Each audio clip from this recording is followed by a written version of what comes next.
Dans cette vidéo, je vais partager avec vous les symptômes, les moyens de prévention et les mesures de traitement de la coccidiose chez les poules de chair. Cette vidéo sera divisée en deux parties. En première partie, nous allons parler des symptômes de la coccidiose chez les poules de chair et en deuxième partie, nous allons parler des moyens de prévention et les mesures de traitement de la coccidiose chez les poules de chair. Sans plus tarder, passons aux symptômes de la coccidiose chez les poules de chair. Je tiens à vous rappeler que la coccidiose ne survient pas tout d'un coup. En fait, aucune maladie chez les volailles ne survient d'un coup. Il y a d'abord les premiers signes, il y a d'abord les premiers symptômes qui vont apparaître. Et si vous les négligez, la maladie va s'empirer. Donc c'est pourquoi il est très crucial de connaître tous les symptômes de chacune des maladies des poules de chair. Dans cette vidéo, nous allons parler plus précisément des symptômes de la coccidiose. Le premier symptôme que nous allons observer chez une poule atteinte de la coccidiose ou en début de phase, c'est une diarrhée accompagnée de sang.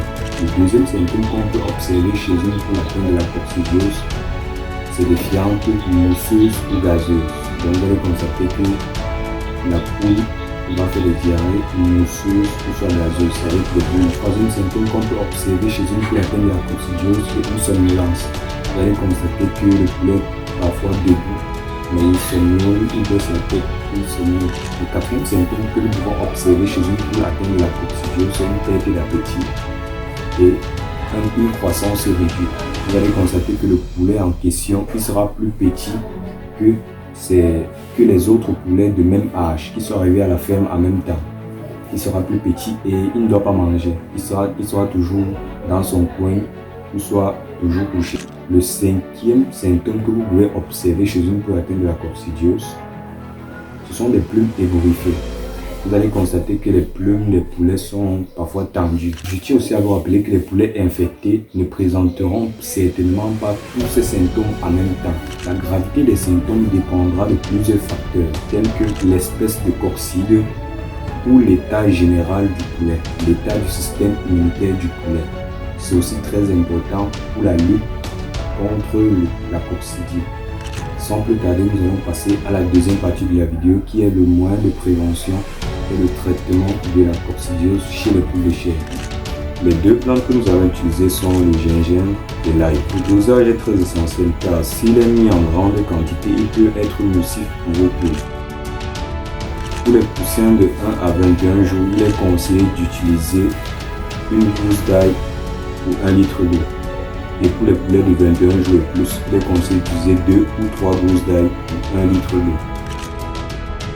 Pour les poussins, il est conseillé d'utiliser une demi-cuillère à café pour 1 litre d'eau.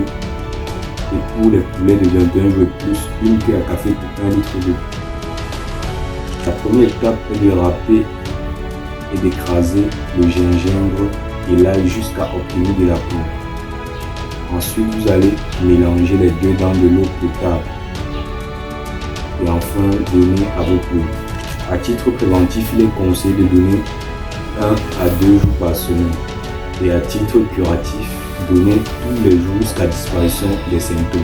Ce mélange doit être remplacé tous les 24 heures. Parce qu'à plus de 24 heures, les poulets ne vont plus consommer cette eau. Dans une prochaine vidéo, je vous parlerai de la maladie de Newcastle. Donc, n'hésitez pas à vous abonner pour ne pas rater nos prochaines astuces.